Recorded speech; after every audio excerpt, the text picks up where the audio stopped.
everybody. Welcome to AJS News. This is video 2 of 2 for today. But first, a word from our sponsors. Hey guys, it's holiday time. A lot of sitting inside, a little too cold outside, watching a bunch of holiday movies. Guess what?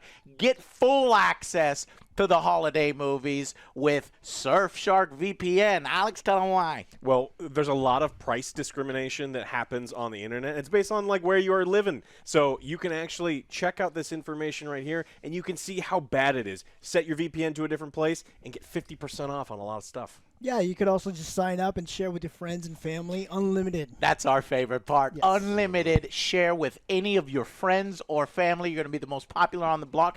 And guess what? Super promo for holiday season, up to 6 additional months for free, guys. Check out surfshark.deals/angryjoeshow. It's always important to protect your data. Number one, cybersecurity obviously is very important. And click the link down below, and I hope you guys enjoy the video. Check it out. You know you need a VPN not only to unlock all of the libraries from all of the subscription services, streaming services that you have, but getting around some of the increased prices that some places do based on where you live. It's really important. That's nice, too. Yeah, click those links down below. Thank you all so much. AJS News, RoboCop Angry Review is up. I know it's a smaller game, but spread the word. Go watch it. It was an incredibly fun time to film. We had some funny parodies in there. RoboCop is that's how you should do the law, okay? Just play. Crime went down to 0. Literally 0. 0. Because they were all dead. There was not a living soul to commit the crime after RoboCop. Anyways, yeah, so check out that video, and yeah, check out our Twitch channel, and what we're gonna do next. Yep. Alex, tell us what the heck is going on in the news part 2. Naughty Dog has canceled The Last of Us Online. I know you guys are Oh really upset about my was God, looking forward. no! Oh no, they're not What gonna waste happened? all their fucking time and resources on a live service game with stupid fucking microtransactions and trying to drag it out with daily fucking challenges that nobody wants to do while selling $18 fucking blue sweaters and shit. Oh no! Should have never been a live service game. Just fucking tack it onto your next game as a multiplayer mode. But no, because they can't make all the money, then they don't want to release the game. We want to make all the money. The studio wrote, to release and support The Last of Us Online, we'd have to put all our studio resources behind supporting post-launch content for years to come, severely impacting development on future single-player games. So we had 2 paths in front of us. Now, kids, I'm going to explain something to you. This is when dumb people are trying to convince you of something, there's things called fallacies, like false dichotomy, ad populum, ad hominem are real fun. And these clown fuckers said this. We had 2 paths in front of us, become solely live service game studio or to continue to focus on single-player narrative games that have defined Naughty Dog's heritage. Those are the only 2 options ever. Yeah, if you live in a fucking vacuum where you literally have no free will and you are automatons programmed one way. Yeah. I mean, you could, if you wanted, open a new studio or, hire additional staff. Yeah. Whatever, but they're lying and they're saying, look, this is what we do, and if we don't have any more expenses and we don't spend a single dime more, then we are forced to either make single player games as best as we can or support this stupid live service game that we don't really believe in and it's a fucking passing fad, and I don't know whose ideas it was, but we don't want to do it. See, I can respect them being like, hey, we made this product. We don't really feel like we want to do it. And so we didn't. I respect that. Yeah, they say it didn't work out. Yeah. It wasn't like we thought it would. It wasn't very good.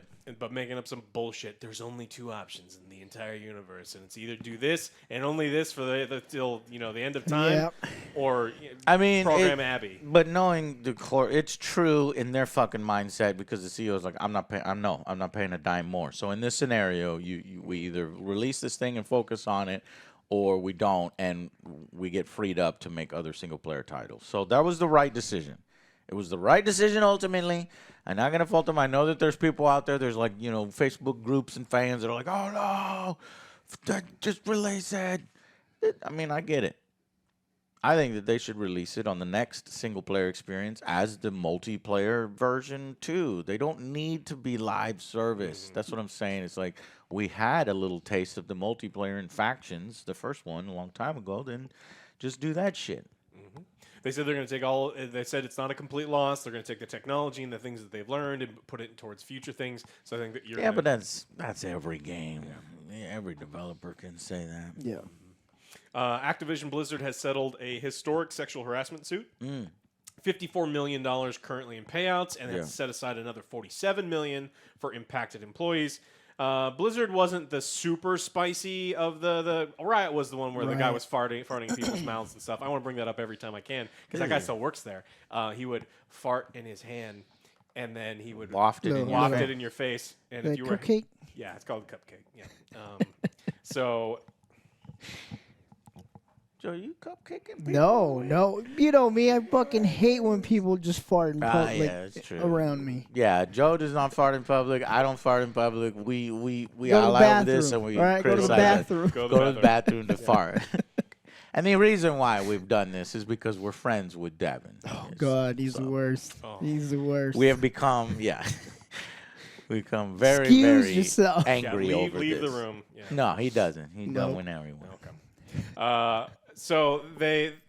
But Blizzard was still bad. There was glass ceilings. There was the frat bro situation where they would hire all these women, and then the managers would hire the ones that they wanted to try to hit on, and the women are like, "No, I just want to work here. I don't want you grabbing me." And then so those women wouldn't get promoted. They wouldn't get raises. And so it was downright horrible. Now, there was a guy whose name's former Blizzard Chief Compliance Officer Francis Townsend. He was like, "Look, there's no problem here at Blizzard. Nothing. I have seen no issues here. The claims no problem, you say? are a distorted and untrue picture of Activision Blizzard, including factually incorrect, old and out of context stories from some more than a decade ago." This is the dude that toured the Abu Ghraib prison in 2004, and he's like everything. Wait, are you serious? Yeah.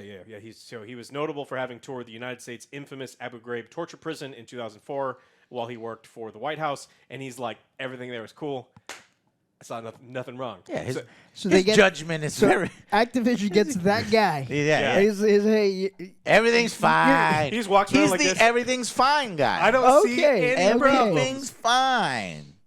Wow, get somebody with legal credentials that will see war crimes. All right, you know what? Just fuck Activision. It's so stupid.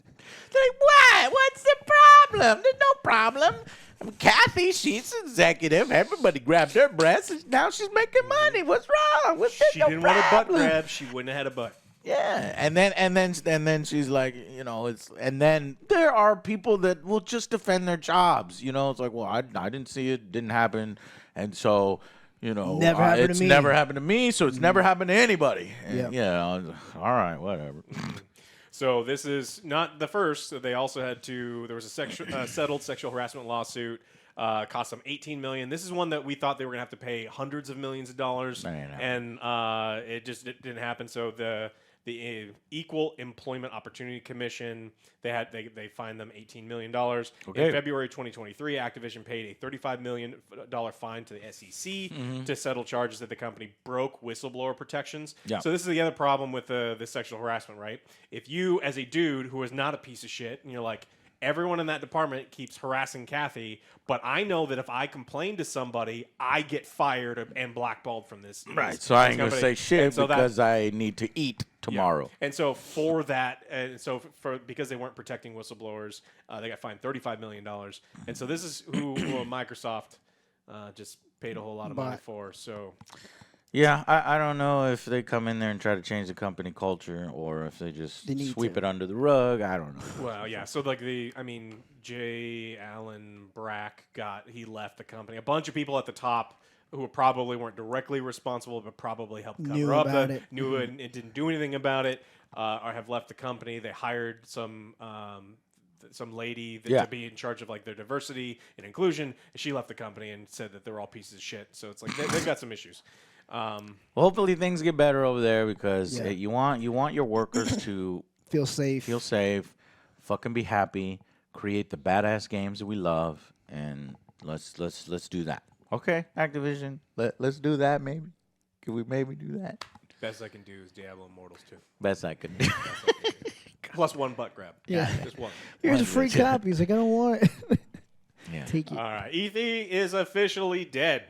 E3, wow. Yeah, and You know, it's fucking sad. I have so many good memories, so many pictures, just meeting people at E3, meeting developers, just working my ass off, man, when the show first started, boy. And I got access to E3. Oh, man, I did like 19 interviews in a single day.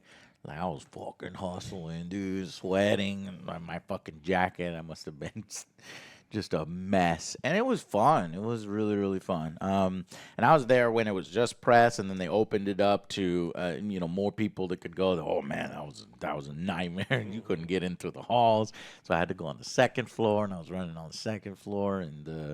But it was a great time, and I'm kind of sad that it's gone. But at the same time, it just feels like self-inflicted wounds. It feels, there were always, rumors, and even the developers would sometimes leak to me. It's like, man, it's just so expensive to be here. Yeah. It's like wasting our time, and we need to be working on this and that, and then they build specifically for E3 when they could be working on It wasn't even the games. same game that they were going to release. E3 just didn't evolve with the times, right? There was opportunities for them to stop being a strictly physical show, and then they shied away from that because they wanted to charge all the money for the booths.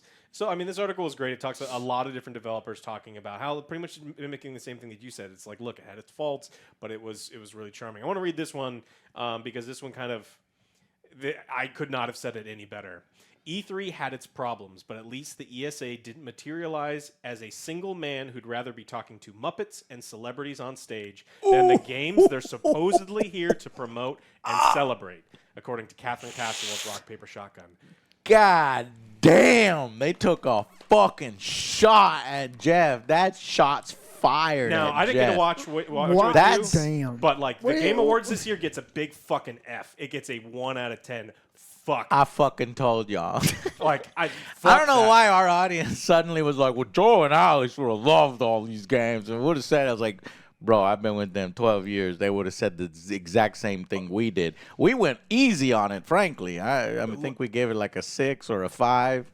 Yeah. Like this is exactly what the problem is. Yeah. I do not want to, like I'm there to see Sven But talk about his that's game. a little unfair, man, because look, Jeff made his own thing, and all of a sudden it fell to him to now replace E3 or to start providing some things that E3 is, and that wasn't his original format or idea. So then to somehow throw shade at Jeff for doing his thing, I'm not with that. I'm more throwing shade at the people who were in charge at E3 that wouldn't fucking let, Devolver Digital. They had to, remember, Alex, they had to go to the parking lot, and they wouldn't lower their prices. It was like a fucking $200,000 to have a booth and shit. It's like, who the fuck can afford that? Who can do that? If they started lowering their prices, doing more digital events, and for the developers it couldn't happen, then maybe it could have kept going. And honestly, the Angry Joe Show probably would not have been as successful if E3 didn't exist. Because, we would have done our show regardless, and, I would have, eventually got, it was helpful for back when I was getting review copies and doing that, that at least I got more well-known within, Ubisoft and Bethesda and meeting Pete Hines and all these other people that I would then able to do that. But ultimately, I stopped with all that because they're all this politics, right? And if you say something too bad, then they stop talking to you, or you give their darling game a lower rating than they feel it should be. So it was a little bit bullshit. But I do miss genuinely talking to the few developers that they would fly in and that you can get at only after you jump through the hoops of all of the PR people, and then finally you're in a room with the developer and you'd see them light up and they'd show all the stuff with their games. Like, that's where it was for me. And exchanging information with those guys, that's the juicy bits. But the rest of it, had problems, and eventually it crumbled. It fell down. Yeah, it's okay though. Now we have a 3-hour-long advertisement with celebrity cameos. Yes. And I don't get to hear. There needs to be some changes there. Not only to improve Jeff's show, but also to fill the market. I have liked Jeff's show forever, and this was the first time where I was like, "Wow, you have definitely overstepped, and you need to course correct immediately. Because if this is what it's going to be from now on, I will not be watching." What were it's the my job. two big ones that you hated? Give two criticisms of the show. Like the people's acceptance speeches. I know that the guy for God of War went way too fucking long last year, but like giving people such short periods of time. That's what we said. It was like 15 seconds. You're starting the music already. Yeah, and then it's very clear, and I know he's got to pay, have to keep the lights on, but it was crazy the number of ones that were like, oh, it's a trailer. It's like, this is an advertisement, Jeff. Like, no gameplay. It's a fucking video you don't even know. By the end of it, I see what you're doing, but I have no idea what the game is going to be like. So we're doing that instead of listening to the developers. We're speeding through some of the fucking important categories like best RPG, best fucking fighting game. Like, you could do cool things associated with that. You can have, that when they brought out, Mortal Kombat has those light performance. You could just do cool shit for each thing. But like, hurry up. Let's go. Nope, I got to play the next trailer. Let's go. We got to get more Chalamet time. Yeah. All right. Oh, well, you talking a little about... Well, let me jump in with the Steam Awards since we're talking about awards. Sure, yeah. So there's another award show, and I'm like, okay, cool, alternatives. Let me check out the nominees. Starfield has been nominated for the Most Innovative Gameplay Award. Who? What? Why? What? Why? Why? Okay, fuck this award show already on the base. I don't even care unless somebody was trolling and got it in as a troll vote. What is this? This is the 2023 Steam Awards. How? Voting will begin. Like Steam, like Valve Steam, or do they mean like hot air? Yes, that's what it should be. But unfortunately, this is Steam. Oh. All right, and voting will begin on the 21st, so it's the 18th now. So do not troll. Fuck. Now everybody's going to troll and pick it. Great. Anyways, let me go real quickly through these just to kind of get exactly. Your brain just broke, right? What? It is literally what do you mean? The most uninnovative game. You flew into glitter. You flew into glitter, and then you flew into glitter, and then you flew into glitter. Wait, what? Maybe they're talking about the glue that holds all of the old shitty fucking mechanics from years. Maybe that glue is just really, really strong. Anyways, here are the game of year. Game of the year. Oh fuck you! Game of the year. Game of the year. EA Sports FC 24. Clearly. Lethal Company. Okay, you're throwing in a little. That's a lot of fun. It's kind of fun. OJ likes it because it's made by a furry. Baldur's Gate 3. Hogwarts Legacy, look at that. Hey, I do like that they got at least a nomination. And Resident Evil 4. Boo. Yeah. Wild. It's a wild list. Yeah. Okay, VR Game of the Year. I don't agree with any of these. I Expect You to Die 3, Ghosts of Tabor, Labyrinthine, Gorilla Tag, F123. If one's going to win, I'm going to choose Gorilla Tag. By the way, Game of the Year, I'm going to choose Baldur's Gate 3.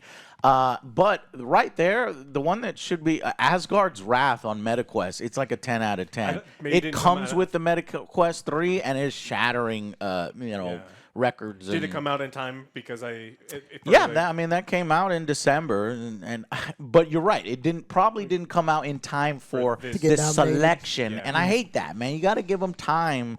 But okay, so Labor of Love category: Apex Legends 2, Dota 2, Rust, Deep Rock Galactic, Red Dead Redemption 2. Red Dead they gave up on. What? They completely. Why is it Red Dead Redemption 2? What?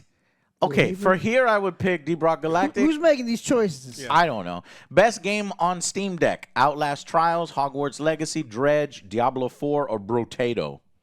I don't know. Better with Friends, Sunken Land, Lethal Company, Sons of Forest, Party Animals, or Dark Tide. 40K. I'd say Lethal Company. Outstanding visual style: Cocoon, Inward, Atomic Heart, Darkest Dungeon 2, High on Life. Cocoon? Yeah. Yeah. Visual style: Darkest Dungeon 2 or Cocoon. Most innovative gameplay: Starfield. Shadows of Doubt, Contraband Police. I would say Contraband Police. I played that one. You did? Yes. I was ruthless. Your only move is Hustle and Remnant 2. Oh, Remnant Like, 2. Remnant 2. I would choose Contra. I would choose any of those games over Starfield. I don't know how that even. It doesn't make any sense. There's 4 more. How's that on the list? Best game you suck at. Sifu. What are these awards, Steam? Okay. Sifu, Overwatch 2, EA Sports FC 24, which makes that the second nomination for that fucking game. Lords of the Fallen or Street Fighter 6. I would say Street Fighter 6 because it's a good game. Yeah. And we suck at it. Best soundtrack: Pizza Tower, Persona 5 Tactical, Last of Us Part 1, Chance of Sonar, Hi-Fi Rush. I'll go Hi-Fi Rush. Yeah. Yeah. And then outstanding story-rich game: Love Is All Around, Baldur's Gate 3, Star Wars Jedi Survivor, Resident Evil 4, Lies of P. Baldur's Gate 3. Yeah. And then the final Baldur's Gate, yeah. The final one is Sit Back and Relax Award, Train Sim World 4, Coral Island, City Skylines 2, Potion Craft, or Dave the Diver. Probably Dave the Diver because they put it in a category that's not like dumb. So did you find? I just saw it here. Any non-limited Steam account can nominate and vote in the Steam Awards. There it is. Okay, because I was wondering that has to be at least some kind of fan voted thing to get some of these in there because it just wasn't making sense. Baffling, I say.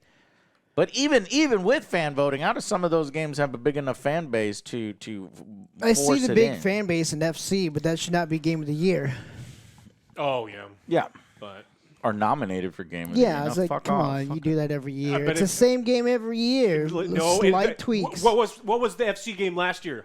Huh? Different roster. Bro, this doesn't make any sense. It's called Why FIFA. would It's not called FC. Okay, No, that's fuck right. the Steam Game Awards. We're never covering it again, basically, because Red Dead Redemption 2 in Labor of Love, that's funny. Because it stopped. Didn't they stop They development more? years ago. Years ago. More than a year ago. I don't. Forget it. Moving on. All right. Well, Baldur's 3 is not coming to Game Pass. Okay. Well, and I never expected it to come to Game Pass. Yeah, I mean, according to Sven, he's just like, look, from the get-go, it wasn't going to be on Game Pass. It's not going to be on the Game Pass. He's talking about how we made a big game, so I think there's a fair price to be paid for that. And I think that's Yes. okay. And everybody's give me a game free. Why it's not on Game Pass? You make a lot of money. You better put it on Game Pass. Nah, man, shut the fuck up. Pay like the rest of us. there are some games that you get a lot of value out of, and there are other games that just are better for Game Pass. We mentioned Hi-Fi Rush. It's like probably never would have paid any amount of money for that. Played it on Game Pass. Wow, that game is really good. And so it's a way Redfall. Yeah. What, Joe? Yeah. Game Well, Pass. That's we- the opposite. we didn't have to it pay- saved some of our money. I mean, so there's value in that. I mean, Yeah. I'm reluctantly agreeing with you. But the good news for Game Pass, the service itself is coming to MetaQuest. So the Xbox Cloud Gaming That's big beta for the app, MetaQuest. That's wild. Yeah. I never expected that. And then so the big issue So is MetaQuest, Eggbug. Okay, Eggbug MetaQuest. because there's not a lot of VR games, and of the No. VR games that come out, they're climbing simulators or they're just like low quality garbage. They need some help. And so this is a great way that if you are getting a MetaQuest or you have one, Yeah. good opportunity to play a ton more games. So. Yeah. And that's what it was missing big time, the games. Yeah.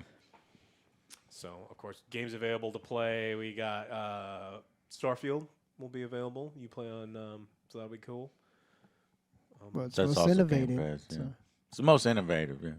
Probably win the category. It probably will win the category. Most innovative, yeah. Well, I guess maybe they're thinking. They're The gonna be only thing I trolling. can think about is that one sliver of building your ship. Maybe they like that one. And But there's that's other the only better thing I can ones. think. Yeah, I know.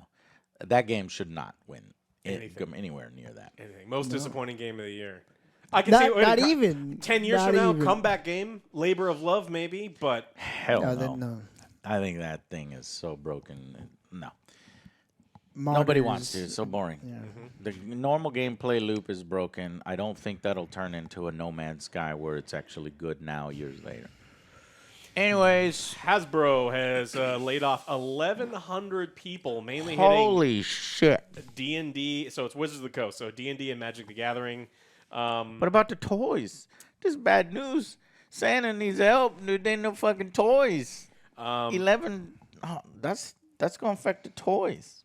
Yeah, and we're talking about like people who were like the co-designers of 5th edition, like the previous edition. Like these are not like low people at the company. That like these are some major people.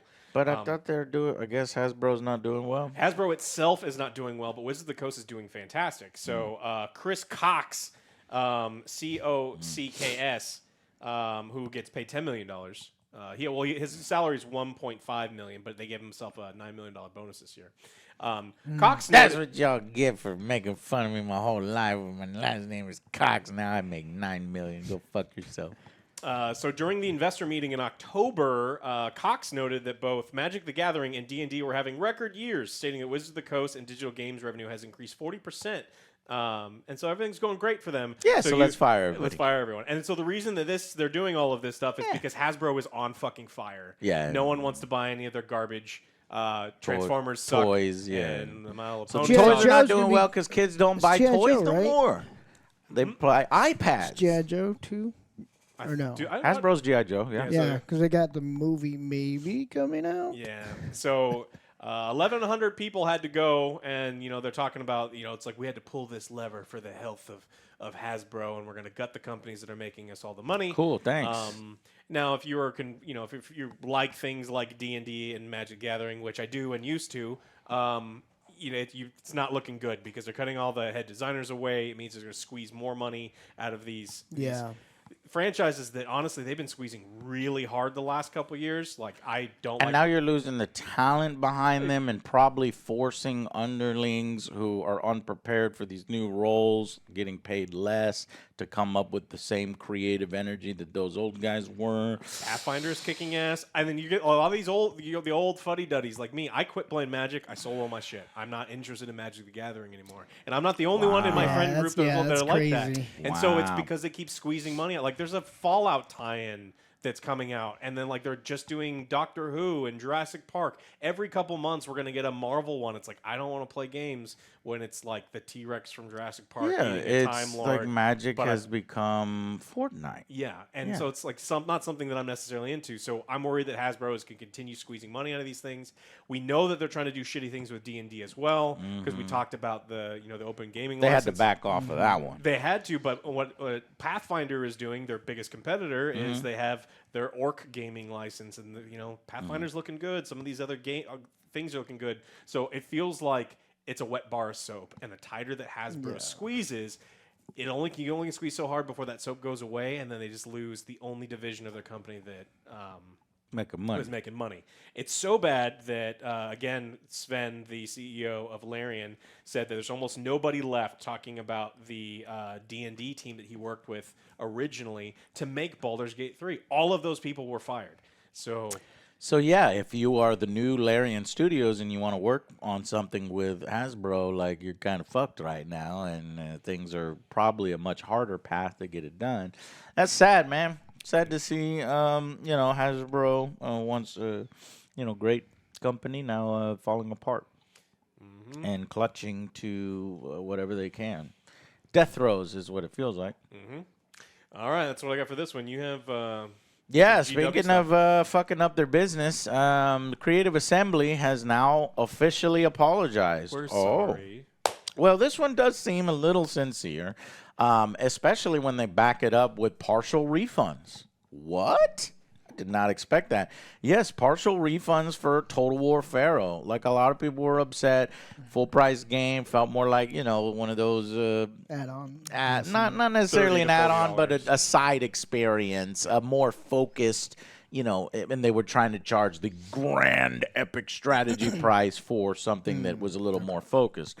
So, they did this apology letter. It says, message from Total War's leadership team, the Roger Collum, the vice president at Creative Assembly, writing on behalf of the whole Total War leadership team. And this is basically in reaction to the community, which, was recently upset We have these overpriced DLCs for Warhammer 3. We have the whole hyenas, debacle, millions of dollars, hours and hours of development time and years of development time, frankly, wasted. And just a lack of focus, And Pharaoh, nobody was playing it. Like the lower player count, low sales, not what the community wanted. It just felt like Creative Assembly wasn't listening to their fans anymore, and they were straying. And the fans were like, "Hello, hey, we're trying to talk to you." And then made worse by some of the moderators over there saying, "Shut the fuck up. Everybody shut up." And, now, to be fair, I know the Total War community. They can get out of control. Yeah. So there are some fucking stupid-ass idiots that do death threats and stupid shit like that, and they can go a little far. But at the same time, you can't just come over and use a fucking sickle and, hack the whole community. No, the problem, I have no sympathy for them whatsoever. That was Warhammer 40K. Yeah. They have a cash cow. Yeah. People, GW fans, whether it be books that are too expensive, the games that are probably a little too expensive, the miniatures that are too expensive. But it's a premium thing, right? And you're paying for that premium thing. They had such a good thing going. They could have made DLC for Total Warhammer 3 for a decade and charged $20 to $25 for it, and all they had to do was put in the same amount of effort that they had been, and they looked at it and said, you know what, instead of making a lot of fucking money, let's make all of the fucking money. And now we have to, because Sega just lost $110 million, and then they started to squeeze. And so I don't have sympathy when you squeeze something, like you had a really, really, really good thing, and then you fucked it up because you got greedy.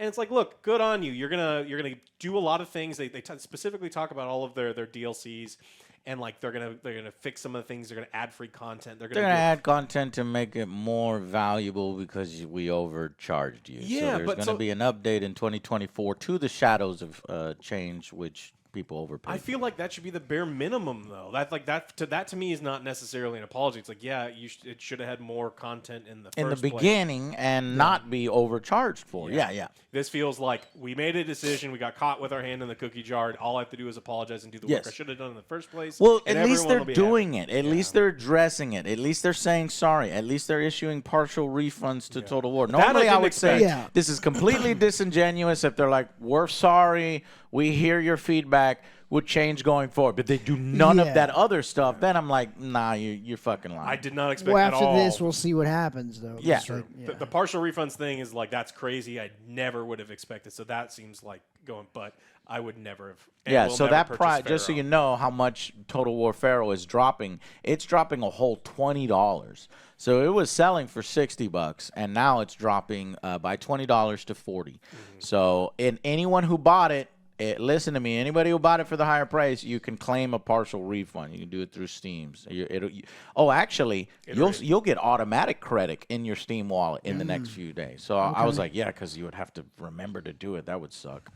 So that's really cool. We don't think it's fair that our fans who put their trust in us and Pharaoh should anyway feel disadvantaged for buying the game at the previous price. So we've also removed the higher price editions of the game, the Deluxe Edition, the Dynasty Edition. They're gone. Now there's only one edition. Like, I've never, ever seen a game company do this before. This is huge. And it goes a long way for me to earning my trust back. And I know a lot of people in the community are like, no, but I am willing to give Creative Assembly, the maker of my favorite strategy game, a chance here. They said, we fucked up. We have to stop this but frankly, they saw the sales number. They saw where they were headed, and they're like, oh shit, we are fucking up. Because Pharaoh did not sell well. Yeah, there's a chance to make up, like you said, but like, do you fully trust them now? Yeah. You do? Okay. Yep. I would be like, we'll see going forward. I mean, it's easy to be like, I don't fully trust you. That's the easiest position. I think enough here has been done that they're serious, that they know if they release another Pharaoh at $60, they're going to fuck it up. There's no fucking way that they're going to put all these resources after doing this to release Pharaoh 2. That's not what's coming next. So I do trust them that they're going to be, changing direction, I should say. I fully trust them that they're changing direction. Do I still think that some of the Warhammer 3 DLC will be overpriced? Yes. But at least they're adding a little bit more content into it over time. I want them to succeed. I want to see Medieval 2. I want to see Empire 2. And I think this is basically soft confirmation that we're going back there. And it sucks because Warhammer, the series is now over. Warhammer 1, Warhammer 2, Warhammer 3. That's what they were contracted for. I don't know if they'll do, 40K. I don't know if it really works in the Total War Creative Assembly universe, but that would be cool. I would be for it. But I think they're going back to historical. Now, will it make them money? I think so. If they do Medieval 2 or Empire 2, it'll make them money. If they do anything else... Warhammer is a cash cow that's hard to walk away from because you can make one game and then you can make DLCs for... You think they're going to do Warhammer 4? No, I think that they're going to stick with Warhammer 3 for at least 2-3 more years. Oh yeah, well, and as long as the license goes. But I mean, but that was already in the plan. We're going to get at least. But after that, like, how do you walk away from that kind of money? I know, right? Medieval will make 5% of total Warhammer 3. No, that's ridiculous. Medieval 2 would make 5% of Warhammer. You don't know. So you don't know the community. I do. How many DLCs are the community going to be fervently buying for 5 years? I guarantee you there's going to be tons of DLCs for Medieval 2 and tons of purchases of that. People are going to love Medieval 2. That's ridiculous to say that it'll make 5% of Warhammer 3. Warhammer people are used to paying a ton of money for lesser stuff, and I just think it's like you're giving. Are you talking about tabletop people? I'm talking that GW people in general. Like Warhammer, Total Warhammer DLCs are too much money for what you get, but you love it. You love it anyway. Yeah. But they were priced all right. They were like $15. When they came out with Shadows of Change, they went up to $25, and there was fewer content. We're like, whoa, what's happening They've here? been 20 for a while because I wanted the Wood Elf ones, and they were $20. And so it's like I didn't want. It's like I actually never bought it because it's like I'm not paying you $20 for the DLC. I don't know. Maybe the Medieval fans are crazy that they will buy every DLC. Every new faction. So as long as there's a good enough factions in there, then they'll add more mounted units with different fucking flags, or different lords, different fucking historical factions. Trust me, there is potential there for a Medieval 2 to make good money. And I hope that they go in that direction. Even Empire 2 will make good money. Now, I'll agree with you. Will it make Warhammer 3 money? I don't know. I do think so, because I think that the fans are growing. The people that they got from the Chinese games and the people that they got from the Warhammer games, and then you combine that with the people that are already there from historical, they will buy the next big one. Just not Pharaoh. Nobody was like, give me that Pharaoh. Nobody was gonna do that. A couple. There were a couple. You knew him. Yeah, Doc. He bought it. Yeah. I just don't know if the Warhammer people are gonna stop playing Warhammer. Well, he should be happy because he's gonna get $20 back, and now he can play something else. Oh, sweet. Yeah. Buy a DLC, whatever else he wants. All right.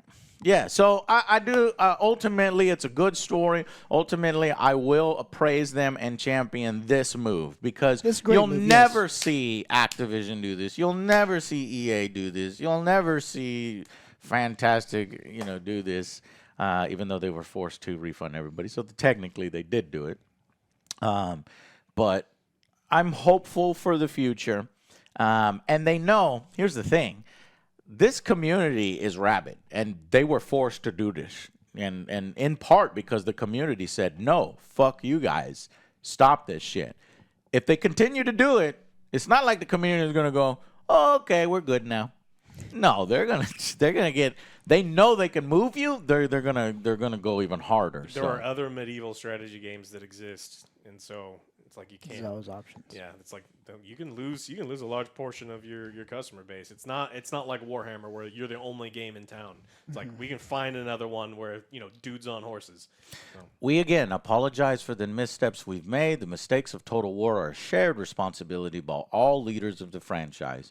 And while it may not seem like it at times, we are listening. We hope that the extra love that we're pouring into the Warhammer 3 DLC, our several recent updates, free updates, and changes to Farrell will show our heartfelt commitment to these games to you. So, yeah, and this is a company that when I released my Total Warhammer 2 or Rome Total War review, where I just lambasted them and showed them specific things that were wrong, they emailed me back and they were like, Joe, we actually, got our developers together in a room and played the video for them. It's like that was big. And so it's like they know. They listen to their community. There are good ones here. I don't know if they still work there. A lot of the people I was working with at that time, community managers and stuff, have moved on to new roles. But hopefully they still have that community culture there that they watch their community. So we will see you in 2024, they said. Happy holidays. All right. Well, try to end on a good one there. Well, you've got one more. I do got one more. You do got tell one more. Tell me one more. It's the GW one. It's Some more GW news. Tell you help me. Help me. Amazon and GW and Oh yes. So recently, so a lot of these companies are laying people off, right? And that's sad. But Games Workshop isn't. In fact, they're giving people £2,500 bonuses at the end of the year. And also, as of today, the 18th, they announced that they finally inked the contract with Amazon. So Henry Cavill's executive-produced Warhammer 40K series is definitely coming. The wheels are turning because it kind of lost a little bit of steam there, where everybody's like, "What's the update? What's going on?" But they got everything in order. I'm sure they were setting up a bunch of licensing and protecting the future of the thing. And I'm sure there's multiple shows under review, not just one. You want Eisenhorn? I want Eisenhorn. I think that's the easiest entry into the 40K universe, and I think it would. You don't have to, because you'll have a Space Marine every 3 episodes or so. You can show how big and crazy they are. It's cheaper to make, and then when he's a fascinating character. It's fascinating. And then when you make a shitload of money, then we get to do all of the Space Marines and all the crazy stuff with the big CG budget. I'm with Alex. And then we take all of the money away from Rings of Power, yes, and we give it all to that. Yes. And I get to see all the stuff that I want. Yeah. And we get the dudes from the Astartes things to like storyboard everything, right? And then everything's cool. And they don't fire Henry. Yeah. Except for they will. And then because he's just bad luck sometimes. They will. None of that's going to happen. Well, okay, so listen, I am going to prepare myself for the first series to be a disaster. I'm just saying. I'm going to prepare myself that they're going to fuck it up. The difficulty of the 40K grim dark nature is very high, okay? And if you're giving it to Henry Cavill, I love the man. He's awesome. He's my Superman. He's Joe's best friend. Sure. They go and work out all the time together. But it's like, does he have the experience necessary to pull this off and the talent? Can he surround himself with the talented Passion people? will take you so far. Only so far. Only so far. You have to have really people who know what they're doing. And I do, and hopefully we'll see that. Who are they going to make the good guys? Because everyone, the mass audiences want a good guy. Right. And that's the thing. There is no good Henry, guys. There are no good guys. Do not capitulate to pressure. Didn't the Tau kind of used to be good guys? There are no good guys. Even the Tau will fucking murder you for the greater good if they have to. But yes, technically they are the closest to the good guys. But that was a mistake. Supposed to be, we're not going to get to the Tau for a while. Anyways, so that's good news. The wheels are turning, and then people are like, well, when is it coming? Well, usually other production companies that have done this in the past have been able to pull it out into 2 to 3 years, depending on, what was already being worked on. Are their scripts done? We don't know none of that. So let's say instead of 2 to 3, let's say 3 to 4. Yeah, 3 to 4 seems 3 to 4 years. So we're looking at, 2027, we'll probably start seeing some stuff. All right, so ended on 2 good stories then. All right, guys, there you go. A rarity for AJS News. And, thank y'all so much for watching. Please visit our sponsor links down below. Yes. Try out the VPN. Try out, global switching. Up to 6 months for free. So, Yeah. Can't beat that. It's the deal. It's the time to do it now because they make the deals better in the holidays. And we will see you guys on the next Angry Joe Show. Bye, everybody.